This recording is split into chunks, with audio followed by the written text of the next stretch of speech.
Alors, ici, on se retrouve sur une différence sans bruit RAW et sans bruit AI. Et on va parler aussi des outils RAW dans la version 1.3.0 dans Luminar Neo, parce qu'il y a des trucs qui changent aussi également.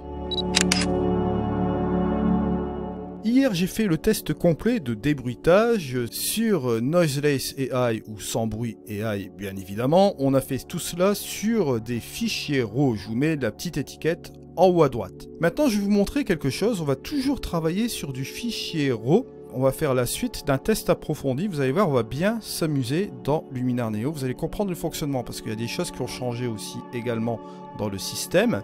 Et ça, je voulais en parler vraiment en profondeur aujourd'hui pour bien que vous compreniez cette chose également. Alors, après avoir précédemment joué sur le débruitage sur des fichiers RAW, sachez quand même une chose, qu'on peut aussi utiliser du débruitage sur des fichiers JPEG et sur des fichiers TIFF sans aucun problème, bien sûr. Et là, vous allez voir qu'on a ici quelque chose de relativement intéressant. J'ai réinitialisé tous mes réglages que j'avais fait sur mon fichier à 12800 et on va repartir sur l'édition où on va prendre, allez, soyons fous, on va prendre le 25600 pour voir un petit peu plus de choses ici. Je vais rétablir la version originale. On va travailler sur ce fichier-là. Alors, que se passe-t-il maintenant? Le gros changement aussi dans Luminar Neo, parce qu'il y a une modification qui a été faite aussi dans ce logiciel. Si vous possédez les extensions, bien sûr, il y aura aussi une petite modification là-dessus. Bien évidemment, pour retrouver les extensions, je tenais à vous faire parvenir aussi aujourd'hui, vous devez les installer à partir du panneau d'extension. Vous avez ici le Fusion HDR qui est disponible, vous avez maintenant le sans bruit AI, et bien évidemment, vous aurez l'interpellation AI, et bien évidemment, le détourage AI. Détourage AI qui sera super intéressant, parce que là, vous pourrez utiliser n'importe quel sujet, vous pourrez enlever l'arrière-plan de n'importe quel sujet. L'interpolation AI, c'est pareil, c'est de l'agrandissement d'image. Et là, vous le voyez là, on a ici bon, les deux extensions, les deux prochaines qui seront prochainement révélées aussi. Là, ce sera disponible bien évidemment, je pense en novembre. Là, ce sera pareil aussi. Il faudra revoir un petit peu la feuille de route que je vous ai donnée. Là, ici, au mois de décembre, ce sera la petite surprise. Et là, vous voyez un petit peu, il nous réserve encore des autres choses, je pense, parce que là, on a disponible en 2023. J'en sais pas plus, on en parlera un petit peu ultérieurement. Alors, on revient ici et on retrouve sans bruit RAW, développement RAW. Et dans l'outil modification, on retrouve ici sans bruit RAW et développement RAW. Et on voit retouche RAW. C'est un peu perturbateur ce truc-là. Et on a un petit message juste au-dessus.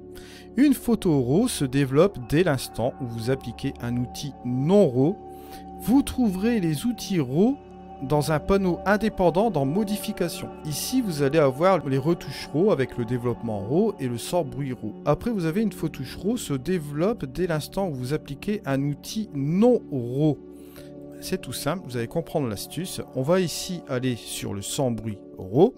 Il nous propose le supérieur. On va utiliser notre supérieur pour notre image bruitée, bien sûr. Alors voilà, là ici on a notre débruitage, comme vous voyez là, bon supérieur, ici on a le avant, et là nous avons donc le après. On l'a déjà fait hier ce truc là, donc n'hésitez pas à aller revoir la vidéo. Bon, là on a fait ce sans bruit RAW. Bon, voilà, si on revient ici en arrière, et si on fait le avant et le après, on voit que bon, il y a ici diminution spécifique de bruit. Alors je vais fermer ce sans bruit RAW. On pourrait rentrer dans les petits détails ici avec la netteté, détails, etc. C'est pas ce que je vais faire. Je le referme et je vais dans le développement ici RAW.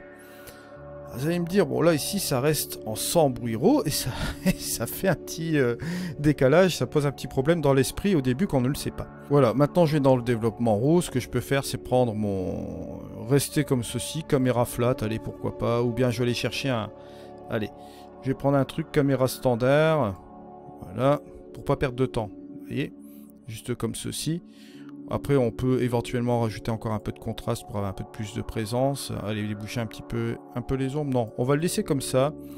On a un bel aspect comme ceci, vous voyez, avec ce profil. Hop, un petit peu plus de présence, juste comme cela. Pourquoi pas baisser un petit peu la haute lumière comme ça? Bon, on va rester comme ça. On va chercher midi à 14 h, c'est pas l'objectif ici. Bon, on referme ça. Et là, ça perturbe. Ça perturbe parce que vous voyez, on est toujours en développement RAW et sans bruit RAW. Pose un problème. Donc vous êtes toujours dans le fichier RAW, vous voyez, bon, on peut même rectifier un peu la balance des blancs, bon, un petit peu enlever l'effet jaunâtre, pourquoi pas. Voilà, on est toujours en développement RAW, bon, il n'y a rien qui se passe, on est embêté, on voit le sans bruit RAW, développement RAW. Et on voit ici un petit truc qui perturbe vraiment, c'est comme vous voyez là, on a les retouches RAW ici, et là c'est cette petite note qui est un petit peu, on va dire, perturbatrice, on va le dire. Une photo RAW se développe dès l'instant où vous appliquez un outil non RAW. Et c'est là que ça se joue en fait, vous avez votre photo RAW, il faut appliquer un outil non RAW. Vous trouverez les outils RAW dans un panneau indépendant dans modification. Alors pourquoi ils appellent cela outils RAW et outils non RAW? Parce que là dans le développement RAW, vous employez qu'une seule fois le profil, bon la balance des blancs c'est qu'une seule fois aussi. Et là ici le sans bruit RAW, vous allez appliquer une seule fois le sans bruit sur le fichier RAW, il va s'en dire. Alors là, si vous allez ici par exemple sur l'amélioration AI, si je rajoute encore un petit coup d'accent, hein, on va booster un peu l'ensemble ici dans l'image, vous allez voir ce qui va se passer. Je vais le mettre un peu juste comme ceci. Vous verrez pas grand chose comme différence parce qu'on a développé un petit peu la photo avant avec les petits curseurs. Ça c'est pour redonner encore un coup de topping. Bon, vous voyez que là ici, quand j'ai utilisé l'amélioration AI, que s'est-il passé? Vous avez eu l'apparition de sans bruit AI et développement. Donc là vous avez la distinction ici avec les retouches RAW avec les deux outils spécifiques RAW, développement RAW et sans bruit RAW. Après vous allez utiliser le mode développement, c'est un outil non RAW mais toujours sur un fichier RAW. Pourquoi? Lorsque vous allez utiliser l'outil développement, je vous l'ai déjà dit, vous n'avez plus le profil. Évidemment, si vous changez encore de profil et de profil et de profil, ça ne va pas le faire. Vous faites seulement cette opération une seule fois. Pareil pour la balance des blancs. Après, on repasse en balance des blancs ici en mode couleur. Vous allez pouvoir modifier la couleur ici sur votre fichier RAW. Il n'y aura plus le même attribut, bien évidemment, que ce que vous avez fait sur l'outil développement RAW, bien sûr. Sans bruit, c'est pareil. On passe ici sur le sans bruit AI. Sans bruit AI qui sera applicable aussi également. Ce sera le même outil que vous aurez si vous voulez débruiter un fichier JPEG ou un fichier TIFF. Là, on nous propose ici sur ce fichier RAW qu'on a déjà débruité avec sans bruit RAW, de redébruiter encore ce fichier en supérieur avec le sans bruit AI. Et c'est là que ça va se jouer parce que vous avez l'apparition du masquage. L'apparition du masquage qui va être très pratique ici dans cet outil et vous allez voir maintenant. Alors il nous propose ici du supérieur pour cette image, on va l'écouter. Et voilà le travail. Alors si on refait le avant-après, vous voyez ici on a le avant. Déjà on avait le débruitage et les edits qu'on a fait sur cette photo là, hein, le débruitage original. Et ici on a le après. Bon, on a sensiblement ici monté le débruitage encore avec le sans bruit AI et on a rajouté une couche supplémentaire. Si je fais mon avant ici, regardez ce qui se passe. Ça, c'était la version originale du fichier. Et si vous voyez ici le après, vous voyez cette chose-là. Alors bien sûr, ici, avec le avant et le après, bon, faut bien distinguer. Là, on lisse encore un petit peu plus, puisqu'on rajoute de la luminosité ici d'inoise juste comme ceci. On enlève du bruit encore supplémentaire avec le sans bruit AI. On est ici sur un outil où on interagit encore sur le fichier RAW. On peut rajouter encore aussi du détail si on le souhaite, il n'y a pas de problème là-dessus. Vous voyez, juste comme ceci. De la netteté, pardon, et du détail. On peut rajouter de la netteté et du détail. Voilà. Ça, c'est les deux choses qu'on peut le savoir. Ici, on peut réduire, bien sûr, cette luminosité d'inoise et la monter aussi à souhait, comme vous voyez là. Mais après, j'ai une chose à vous proposer maintenant. Regardez, vous avez le masquage. On peut utiliser le masquage AI, le dégradé radial, le dégradé linéaire ou le pinceau. On va prendre le pinceau. On va se mettre en intensité 100 pour bien voir les différences. Je vais peindre ici cette partie-là. Voilà. Et là, que se passe-t-il? On a débruité ici cette partie ici.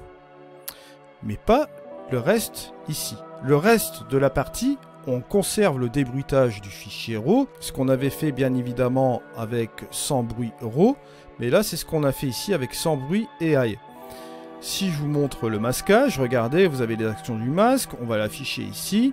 On a simplement utilisé le sans bruit AI sur cette partie-là. Le reste, c'est déjà le débruitage qu'on a utilisé sur le sans bruit RAW. Et là, on appliquait aussi, comment dirais-je, des applications, du traitement, etc. Alors, bien évidemment, on peut effacer ce masque et remplir ce masque avec l'action du masque. J'ai enlevé l'affichage et là bien évidemment là on va appliquer une deuxième couche de débruitage sur cette partie là. qui peut être relativement intéressant, comme vous voyez ici. Et là, vous avez le avant et le après. Vous voyez, vous avez des autres possibilités, bien sûr. Ce sans bruit AI, ce sera le module que vous pourrez utiliser sur un JPEG, TIFF, etc. Là, ici, on retrouve toutes les retouches RAW, donc ce qui est en rapport avec le fichier RAW, bien sûr. Mais si vous revenez là, par exemple, vous pouvez revenir sur l'amélioration. On peut revenir ici sur l'outil développement, bon, si on veut faire un truc sur l'exposition, pour bien que vous voyez la chose. Bon, si je reviens ici en arrière, on revoit les différentes étapes. Sans aucun problème, on peut aller sur le sans bruit AI juste comme ceci. Et c'est ce qu'ils appellent les outils non RAW sur une photo RAW. Et c'est là que c'est un petit peu confus quand même, mais ils ont voulu faire une distinction avec les retouches RAW, c'est-à-dire sur le fichier RAW proprement dit, avec les outils adéquats comme le développement RAW et le sans bruit RAW, on va interagir directement sur le fichier RAW en profondeur, et on a des outils ici, ils appellent ça des outils non RAW, qu'on va utiliser sur le fichier RAW, mais ça reste toujours de l'édition sur un fichier RAW. Mais ils font une distinction dans les différents types d'outils. Je trouve ça un petit peu confus, c'est vrai, mais dans le sens, dans leur logique, d'après moi, bon, ce que je vois un petit peu ici dans mes observations, lorsqu'on vient ici sur la retouche RAW, si je viens sur le sans bruit, vous voyez que l'outil développement, la table ici, on ne peut pas l'enlever. Elle reste fixe, comme vous voyez là. Tandis que là, ici, vous pouvez ouvrir chaque onglet, juste comme ceci.